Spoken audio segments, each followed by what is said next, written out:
Bonjour tout le monde, bienvenue à cette nouvelle vidéo. Je vous présente, je sais pas encore le titre exact que je vais donner, mes planeurs de cette année 2025. Celui que j'ai arrêté d'utiliser en juillet et celui que j'ai utilisé depuis juillet. Je vais essayer de faire vite parce que en fait c'est pas un grand charivari par rapport à d'autres années.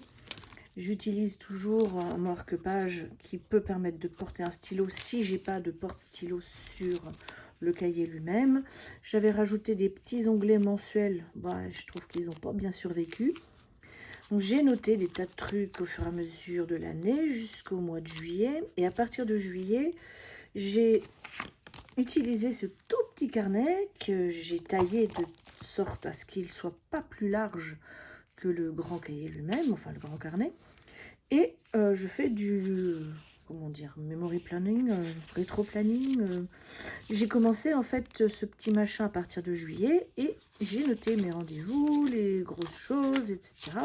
Je me suis rajouté des petits mensuels rikiki à l'intérieur. Ce qui fait que à partir de juillet, j'ai recopié tout simplement ce qui était là-dedans, ici. Voilà. La grosse chose qui m'a embêtée, c'est que cette année, j'avais bien réfléchi. Vous voyez, j'avais préparé un index pour les pages qui sont, à partir des pages qui sont numérotées. La page 1 ici, jusqu'à 365, 6, enfin presque une année entière, bien sûr. Et j'avais réfléchi de combien de pages j'ai besoin pour tout ça. Et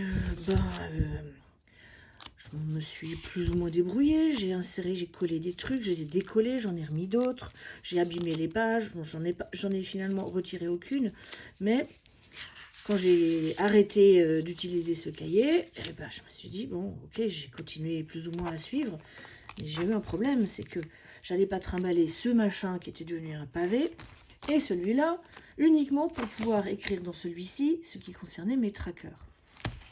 Ce qui fait que j'ai commencé à utiliser ces tout petits carnets, ces tout petits carnets très fins de Hobonichi. Ils sont, effectivement, ils sont très très fins. Hein. Et encore, celui-là, je l'ai déjà épaissi avec les pages que j'ai collées pour l'année prochaine. Il consiste en quelques pages, toutes simples, suivi du sommeil, octobre, novembre, décembre, janvier, février. La page d'après, ça va jusqu'à juillet. La page d'après, ça va jusqu'à décembre 2026. En 3 pages, j'ai tout mon suivi depuis octobre jusqu'à la fin de l'année 2026 pour le suivi du sommeil. J'ai également un petit peu de budget, bon bref. Et puis tout ce qui concerne les split pay, donc les paiements en plusieurs fois, j'ai prévu beaucoup de pages et pour l'instant, j'en ai quelques-uns que je devrais rentrer, mais je ne l'ai pas fait.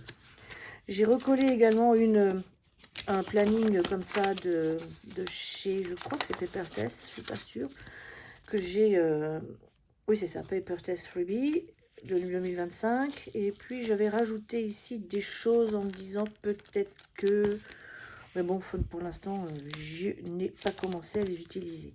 Toujours est-il que ça, ajouté à ça, si j'en avais besoin, ça prend pas plus de place ou à peine, et puis celui-là, soit je le glisse à plat dans la couverture comme ça de ce côté, ou le plus souvent c'est de l'autre côté que je l'insère. Je prends, je le glisse dans la cover et voilà. Donc ça c'est la suite. J'ai fait du journal créatif, j'ai mis beaucoup de couleurs, et puis quand je suis arrivée à peu près à ici, voilà ce qui se passe à la fin d'un gros carnet méga, l'équivalent d'un Wix méga. C'est-à-dire qu'il y a énormément de pages et ça devient très épais parce que bien sûr, nous les planner girls, n'est-ce pas, nous rajoutons des tonnes de trucs, des feuilles ajoutées, des autocollants, du washi. Et j'ai marqué. J'ai lâchement abandonné ce carnet pour continuer dans l'autre en ce 7 juillet, mais ça peut se comprendre. Comment continuer à écrire dans ce trou là, et encore, là je le tiens à plat, mais quand je tiens un stylo et que je veux écrire avec, quand j'arrive ici, c'est très pénible, et puis quand je suis de l'autre côté, quand j'arrive ici, bref, vous avez compris, c'est pas génial. Voilà. J'ai fabriqué ici la couverture avec des imprimables que j'ai acheté sur Etsy. J'ai rajouté du washi, j'ai rajouté des lettres autocollantes, j'ai rajouté des autocollants. Et puis j'ai plastifié ça avec du plastique qu'on met sur les livres de bibliothèque dans les écoles. Et à la fin, j'ai troué ma couverture pour y ajouter un gros élastique que j'ai piqué sur mon Foxyfix. J'en avais plusieurs d'avance. Et voilà, je l'utilise comme ça. Donc lui, il peut très bien, il se suffisait à lui-même aussi, hein, si jamais j'avais voulu. Donc si je voulais vraiment, je fais ça. Voilà.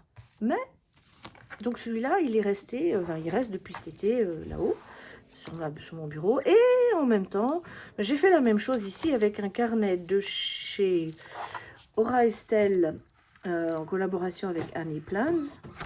C'est un carnet, mais alors un carnet tout simple, avec des pages, avec les mêmes types de petits carreaux que dans le Wix. Les pages sont détachables, ça c'est un truc qui j'aime pas trop, c'est toujours un petit peu fragile. Il suffit qu'on plie et puis tu tires et hop, ça s'en va. Donc j'ai réalisé pour celui-là exactement le même principe que pour l'autre, avec cette fois-ci des pages découpées dans des magazines. Ça devait être Happiness, c'est bien le style hein, quand on regarde. Ouais, c'est ça. J'ai rajouté mes lettres, j'ai rajouté la date. Pareil, j'ai plastifié avec du plastique qu'on met pour les livres de bibliothèque. Et j'ai rajouté, en faisant un trou, un autre élastique que lui j'ai piqué dans un autre carnet qui venait d'Allemagne, je ne sais plus comment ça s'appelle, planeur tout simplement je crois. Et pareil, il peut, alors soit j'utilise le marque-page, soit je l'utilise pas, il peut contenir, sans être forcément dans une couverture, tout ce dont j'ai besoin pour continuer à faire mes suivis, mes trackers, mon agenda jusqu'à la fin de l'année 2025. Sauf que bon, j'ai quand même eu envie d'utiliser mes couvertures. Ça, c'est une moteur avec du cuir légèrement grainé en couleur dune. Et il faut reconnaître que c'est un bonheur d'utiliser un tel objet. Donc, en attendant, la couverture, je n'utilise pas l'élastique, je le glisse comme ça. Et je fais glisser tout ça dans la couverture. Ni vu ni connu, mon élastique ne me gêne pas.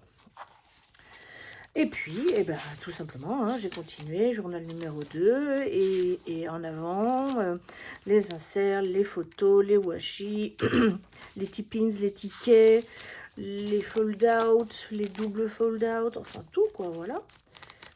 Et je me suis vraiment fait plaisir. Et puis, je rajoute mon marque-page jusque-là. Voilà. Tout ça, pourquoi je vais vite comme ça? Mais pourquoi je vais vite comme ça? Parce qu'il y a la suite, les amis, il y a la suite. Alors, juste pour le mois de décembre, j'utilise cette couverture de chez The Planner Society en format B6 que j'ai trouvé sur Vinted, qui est sympathique comme tout, et dans laquelle j'ai glissé, parce que celle-là, elle a des élastiques ici. Et j'avais acheté sur Amazon Japon ce superbe carnet B6. C'est un agenda avec un papier. Je ne peux pas vous montrer la couleur, la texture du papier, mais il faut vous imaginer. Ça glisse, c'est lisse, et c'est pas non plus du super fin, c'est pas non plus du 80 grammes, ça doit être du 70 à peu près grammes par mètre carré. C'est un régal, je vous jure, un régal d'écrire sur ce papier. Et comme lui, j'ai eu de la chance, il commençait déjà la semaine dernière, et puis il permet de couvrir tout le mois de décembre. Alors que l'autre que j'ai acheté pour 2026, il commence que le 1er janvier. Et ça m'énerve de les avoir et de ne pas pouvoir les utiliser. Donc, j'ai rajouté une couverture, j'ai rajouté une pochette, une couverture plastique, je veux dire, une que j'avais trouvée au Japon autour d'un agenda qui était de chez Barba Papa de Paul et Joe, enfin un agenda qui vendait avec un intérieur Barba Papa et de chez Paul et Joe. Et l'avantage de cette pochette, de cette couverture, pardon, c'est qu'elle avait un porte-stylo. Voilà. Bon, ensuite, c'est un agenda très basique qui fonctionne dans ce sens-là. La semaine sur 2 pages avec des quarts de page par jour. Et c'est très peu écrit en japonais, juste ce qu'il faut pour me permettre de travailler un petit peu. j'avais noté sur la vue du mois de décembre la traduction du nom des fêtes en japonais, en essayant de comprendre à peu près ce que je lisais, mais j'en suis pas encore tout à fait là, j'espère bientôt. Il y a les mois au départ, et puis ensuite, voilà, ça commence à partir de là. Et l'autre, eh ben, je vous le présenterai en janvier. En attendant, je suis bien contente parce que ça me permet d'avoir un petit aperçu de 2026 dans une très jolie cover façon Noël. Ça va me tenir comme journal de Noël ou de décembre pendant tout le mois de décembre. Voilà, c'était vite fait. J'espère que cette vidéo vous a plu et je vous dis à bientôt pour une nouvelle vidéo.